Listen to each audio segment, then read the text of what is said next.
You know, a couple weeks ago, Charleston White maced a couple dudes. He was supposed to have a boxing fight. Went out there and got into it with him, and they was trying to, you know, it was clearly a certain energy for Charleston White. He was trying to play to the camera and play to the game, but they was trying to actually be like, nah, nigga, let's get it. And I want to explain something with this. Like, there's too many videos about what happened, but this particular video I want to share with y'all and I want to talk about. Charleston White came out on top fucking with these dude. He maced 5, 6 of them, hit one of them with a thing. Like, he did all kind of stuff. So, of course, he's not running from no interaction. You dig what I'm saying? We've been told to be prepared, and we've been prepared. So people like us know that at any moment it can go left. Because anything I say, I'm going to stand on it, and that's how it go. And then I ain't doing no checking me. Ain't going to be nobody checking me. You know what I'm saying? So then soon you come with that checking me energy, shit going to go left. Y'all going to have to whoop me if it's 10 of y'all, and you never know what I pop out the cut with. You never know. 10 of y'all, everybody swole up. 2, 3 niggas get close enough and come up and look up and say, goodness, he got 2 of us. That nigga nose laying over here on the ground. He done cut a little chunk of his nose off over here, laying on the ground. And so you got to be prepared with that when you come hollering at people with that kind of energy. So I advise people to leave folks alone. Let's look at this video. Come on around here. Come around this side there. Come on. Come on. Come over here. Come on. Watch this, baby. Watch this. Watch this. Come on. Oh, God. Hold up. Where you going, nigga? This shit hot, bitch. It ain't hot. You going to jail, nigga. I thought we come to fight in the ring, but you want to fight right now, I put your motherfucking ass in jail, nigga. I don't give a damn about putting you in jail. Swing on me, you going to jail for fighting this ass, nigga. You better save it for the ring, nigga. Save it for, don't try to get disqualified, my nigga. Save it for the ring. Because if you do something now, you're going to jail. And you do know you in Maricopa County, don't you?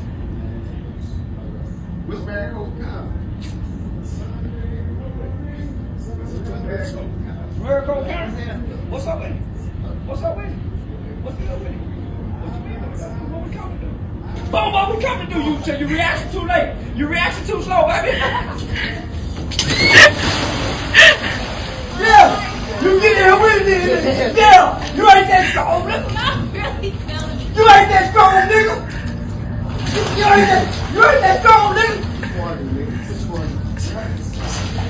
Yeah. Ah, you can't get back. You can't get. You can't. Ooh, that's 3 of them. That's 3 of them.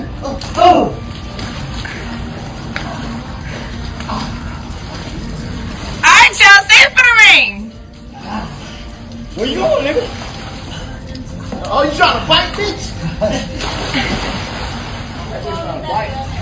All right, it's enough.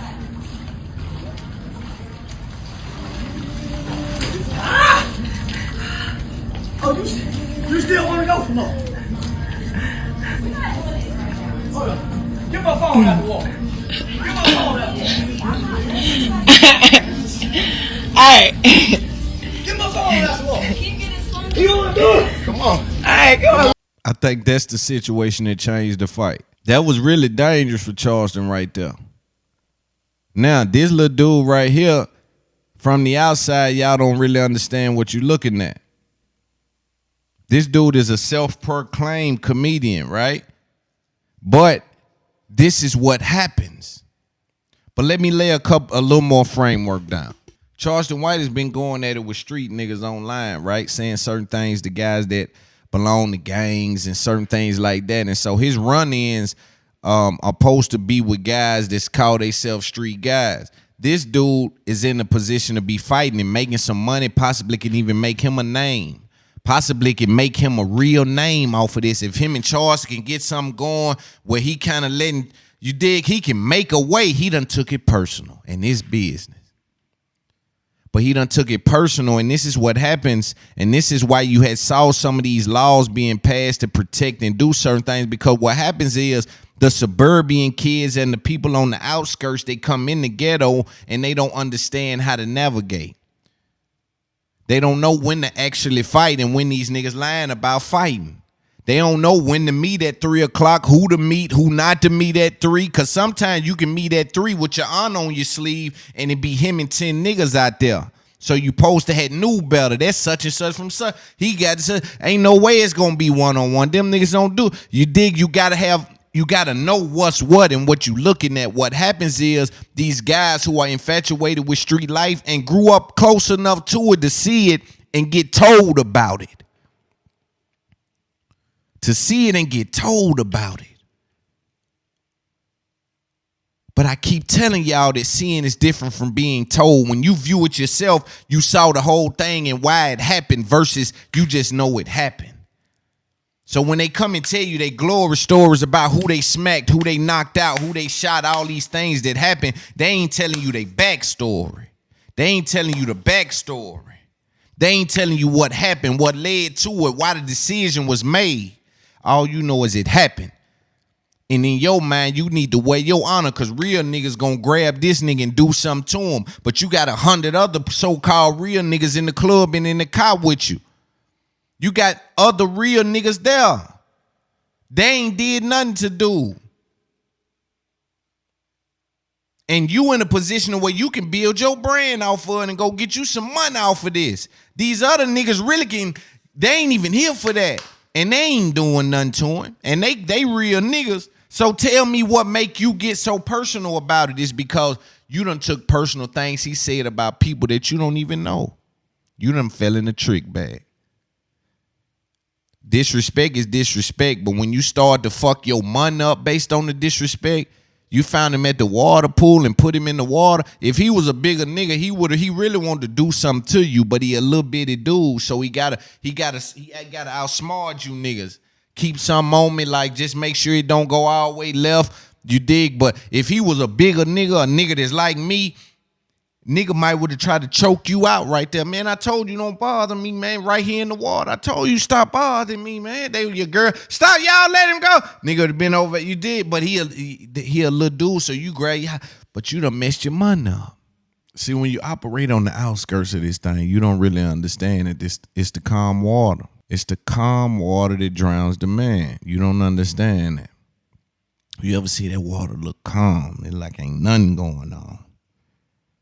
If you're not familiar with where you at, man, that shit might be 90 feet. Like if you get there, it can go from 3 feet right here to one more step. It just go down. You don't know that because you ain't from there. So you'll go too far and get yourself killed. You don't know they hating on dude when they trying to slick tell you, nah, he ain't really violent. He ain't really like it, but he ain't no sucker though. They don't know that might be virtue signaling to the vultures. What you mean he ain't really like that? He's scary, but he got money. Is that what you trying to say? Right? You got to start reading through things because people are communicating to the vultures. And sometimes there's paranoia. Sometimes you're taking it too far. Other times you ain't even got to respond to it, but you got to prepare for it. See, some niggas is coming your way based on wrong information. They done told him it's a sweet lick, but he don't know it's a sour spot. He don't know that's the wrong place to be with that type of behavior. But they ain't told him that. Ask yourself why they telling you how sweet it is, but they ain't went. I don't really get down like that, but you know what I'm saying? And sometimes you got to be around people that that nigga virtue signaling to the vultures, ain't it? You know, the other thing I think about in relationships that we start off wrong at, some of this is men's fault. And then some of it is the abuse of the understanding. One of the primary issues is that we start to deal with our women and our relationship under the framework of I love you enough to explain it to you, to stop what I'm doing and explain it to you. And then that gets old and we stop doing that. And because we attach that to love so early on, they think that the love has disappeared because we have failed to continue to explain things that we figure should be understood. And so I think that we dance in this gray area with them because we try to tell them, man, I love you enough to explain it to you. Like I stop what I'm doing. Like I push pause on things, and then when you stop doing that, it's like you don't push pause because you don't love me like you used to love me. And I think we just have different versions of what happens, because in my mind and in most people that I know mind, once things are established, they no longer need to be revisited as long as they continue to be considered. And you consider things by how you react to them, not by what you say to them. You consider people. My job is to consider you when we are in that kind of relationship. But when you start to abuse the fact that I have to consider you, I have to create boundaries. And so I can't keep revisiting things that stroke your ego and put me under you, or put me in a bad spot, or put me in a place where you can now have one up on me because the time I slip and fell and it made you feel bad, you keep taking me there because you keep needing me to live in a spot where you can feel like you got one up on me. And so I try to tell people, when you have a conversation with me, baby, invest in your understanding. Now invest in your understanding, baby.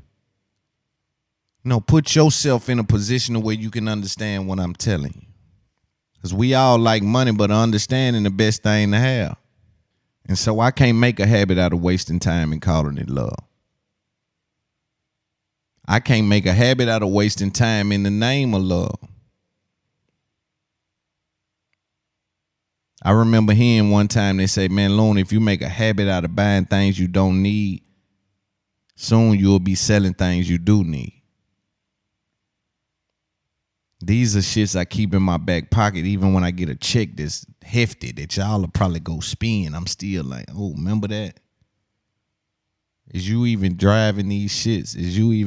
I ain't did no new jewelry in 3-4 years. People gift me things. They give me watches and shit. I don't really be buying no shit. It's like, bro, I'm hustling with this. So I'm saying, yo, it's almost like being in a gold mine. Like I can't place myself in a position to look back at this and say, yo, you didn't build nothing. You didn't build nothing. Yo, you didn't build nothing. They ain't gonna make no documentaries about me. I ain't gonna be one of them ones that fall victim to having it and losing it. I ain't gonna be one of them 20 for 20 kind of guys. I'm gonna be one of them success stories. He been doing it 25 summers. He been doing it 30 summers. All due respect, because I know what it takes to even get here. But to get here, sustain, and continue to elevate is a totally different ball game. They can't teach you to think on your feet. It's one thing I got over, being able to think on my feet. Being able to think on my feet. Once I'm, because it puts me in a space I can navigate. You know what be crazy? It'd be like, sometimes you can peep dudes be slick. Sometimes you can peep haters, right? Because haters are like the great value version of you. Like, they won't like you, but I like the great value version of you. Man, there's been a lot of relationship stuff going on. And sometimes I talk about relationship. One of the things I think is unfortunate about relationships, man, like it's so much peace, it's so much love in the air, it's so much that can go right, but man, when it go wrong, shit go wrong. Then there's double standards that's created, that's ignored because they err on the side of manhood. Some kind of way they've been able to tie the double standards to manhood. The shit is wild. But I think it's a good trick because they've tricked you into believing that if you question certain things, if you insert yourself in certain ways, then you're not acting like a male or you're overstepping male boundaries. It's unfortunate because the more money you get, the harder it is to commit to somebody, because committing mean I give you half for it, especially if we talk marriage. And so when we look at it, why would we want to be married to someone that had to give them half for what we have? You got to give me a hell of a reason to give you half of what I hustled for. I went through hell and high water to give you half because I love you. And I love you right now. But I done saw dudes be in love now in 5 years. That same person they can't stand. That same person, they willing to get that money to break away from them. So I'm saying, for me on the front end, without any investigation, any risk assessment, what kind of man would I truly be? I've hustled all my life for this circumstance you found me in. And I believe it to be easy to love me in this circumstance. And I pray God don't never put us in a situation where it's hard to love me, because life easier when it's easy to love me. When everybody love me, boy, it's easy life. Life easy. It's way rougher when don't nobody like you, boy. Don't nobody want to see you. That's why that old saying, if you can't be used, you're useless, is because, man, it's just a lot of layers of game on that. But I'm the kind of guy, man, that if I meet a girl and I call myself fucking with her, listen, everybody else can clock out on her. She gonna be straight. She really go to talking like that. She really go to start and let people know, you know, I got one of them now. Like, I can really, yeah, because, you know, I feel as though, man, like, it's my responsibility to consider the people that I care for. Now, it's a thin line, and people use that against me, right? Because they say, man, you ought to be caring for this situation more, doing more for these kind of situations if you truly love it. And I'm saying, well, damn. And then they put me in a situation where they continue to ask me to breathe life into people that left me for dead. It ain't like these people believe that I was going to ever get out the street. They thought I was going to die whatever level I was on in their mind. Half of my game was keeping you out of my business. And that's why it get dangerous, people around you, people that used to fuck on you, your baby mamas, your baby daddies, your old associates, these people that been around you before you got you some paper. It get dangerous fucking with them, because they'll go to counting your money for you. They ain't even seen now check come through. They'll go based on what they think you got. I think the disconnect is people don't know what it take to operate on all cylinders, to operate at a high level, to execute at the highest level. People don't really know what that takes, and so they look at you and they say, how you ain't got it when you spending it? But you don't really know what it take to clear my mind. You don't know if it take $1 million a month to clear my mind, to be able to operate at this high click and make all these companies money and tours going on and all this shit on my back as I travel through this shit, and you nigga worrying about what I'm spending on my well-being. I'm talking about even with family. I be having to just draw a line. Look, I don't answer questions about what I'm doing with my money. If you think I got here this far, man, and all this riding on my back, and I'm playing the game on easy. Listen, I can't really take advice from people, man. A lot of people done all their life done played the game on easy. You know, when you get up and you go get you a job and you just kind of go through the motions and you get old and let your body get brittle and you just lay on down and die. And you just, you know, pass your house down and you just hope your kids understand what to do. You see that vibe right there? That's playing the game on easy mode. When you fucking with someone like me, I played the game on hard mode. I went and got into podcasting without no degree or diploma in communication. I went and got into podcasting where it was dominated by people who had built-in fan bases, i.e. coming from either being the first on the internet or some kind of rap industry or something, bringing something with them. I come straight out the street doing it. That's playing the game on hard, man. Then on top of that, I didn't depend on any interviews. I played the game on hard. This is why they can't understand when I communicate, because they played the game on easy their entire life.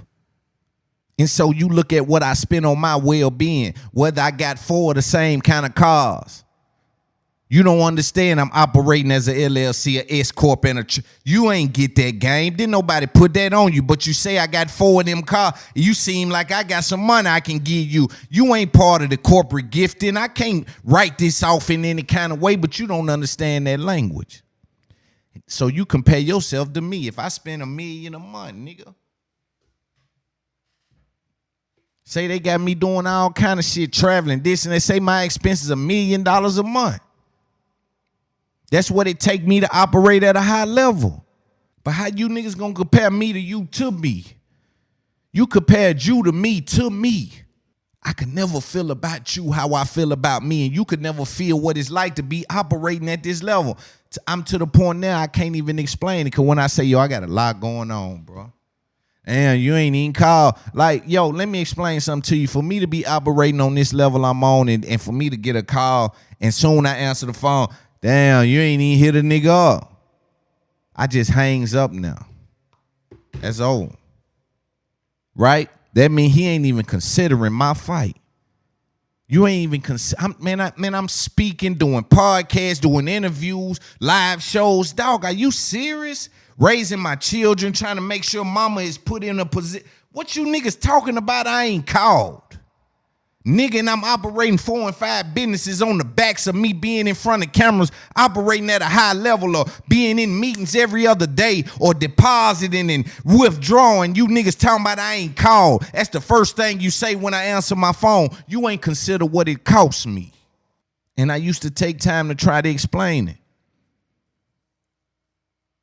But I found myself with it not connecting. One thing I ain't gonna do on behalf of nobody is waste my time. So when I explain something once, if it don't connect, I ain't explaining it no more. I need you to go on, hurry up and get mad so we can go on get to whatever that is you plan on doing when you get mad. Let's go on get that out the way now. Let's go on rush to that. Ain't no sense of waiting 6 months and then I stop me. Let's go on get you mad now and figure out how you finna do that, because I ain't finna keep doing this. I can't explain to you. It ain't connected. You don't know it's different. You don't know, man, they selling tickets on my back. You don't know that I'm orchestrating a symphony, dog. I got all this shit working in concert to bring in something at the end of the month. I'm having, say, bro, y'all playing with this. You ain't even hit a nigga up shit. I don't care nothing about what nobody done in the street, home. Like, I need y'all to understand, man, respect when somebody hustling. And I'm such a genuine person. Is that when I'm in uncharted territory, what's on my heart can be saw on my face. Like, sometimes I'm genuinely confused or genuinely fed up. And I think you can read that on my face because I'm a genuine person and I ain't figured out how to act yet. And I think acting is important in this industry. I want to be clear to y'all. You really don't make it in this industry if you can't put on a smile and act, and don't nobody care nothing about your background, how far you went down through that to make it happen. None of that. When you get here, you need to smile. There's certain things you got to be doing that positions you as easy to work with. I remember the other day I was telling somebody, I said, man, people have this innate ability to reach out to you and dump their feelings on you. And then they get arrogant enough now in this new era to where it's like, they'll tell you that when you respond with something you on or that interests you, they might respond back something else about the topic. They just bypass what you even had going on. It's the same thing with those kind of phone calls. It's like, you ain't gonna call, you ain't hit up. They're so fast to imply that you're changing because their loyalty is attached to your availability.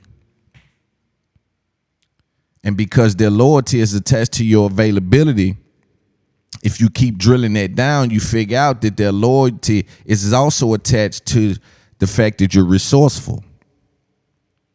Now, that still means that they're loyal, but their driving force means that if someone else of the same stature gets in the area, then we may have a problem in regards to the moral flexibility. But at some point, I got to accept that, like, when you get a certain level of clout, that people want you to kind of reassure that the relationship is still there. They'll start feeling like you don't fuck with them because you gone on, you working. Like, it's a lot on people back, man. Like, y'all don't understand, man, especially when you really moving and shaking. Like, I even look at Baby and them, I look at certain people where it's like, yo, when you headlining a tour, that mean every night, nigga, this whole shit is on your back. This shit is on your fucking back. This whole town, 20,000 tickets. There's other people on here, but I'm saying they ain't gonna say their name if shit go wrong. They gonna say such and such tour. You get what I'm saying? And so just the mind state, even though it look like a nigga having fun like me when I'm doing my live shows, it look like I'm coming out, what's up, what up, y'all, da. But really, though, it's like, yo, man, I got security. I got cameras rolling. I got to make sure all the angles right. I got somebody doing pictures. We got a live event part where people get the Q&A. If they part of the meet and greet, we got a meet and greet. We got the venue. We in a big boy Roost Theater. We down here. Like, it's a lot going on. And I'm influential in every decision because I understand it's going to fall on my back. Soon as something go wrong, it's on me. So if I leave it in their hands and I don't check, then I'm saying, it's a lot of trust I got to give out. And that's why it's important to get on tour with somebody that you fuck with, somebody you trust, somebody you know. Like, bro, them got our best interest because they trying to smother him and smother me. When I look at AG touring, shout out to Alex, right? When you see some of those press releases, don't think this is just organic press releases from some of the biggest conglomerates in the game. No, this is a black man that, if we really look at what it's worth, is battling Live Nation. It's up there. It's up there. Ooh.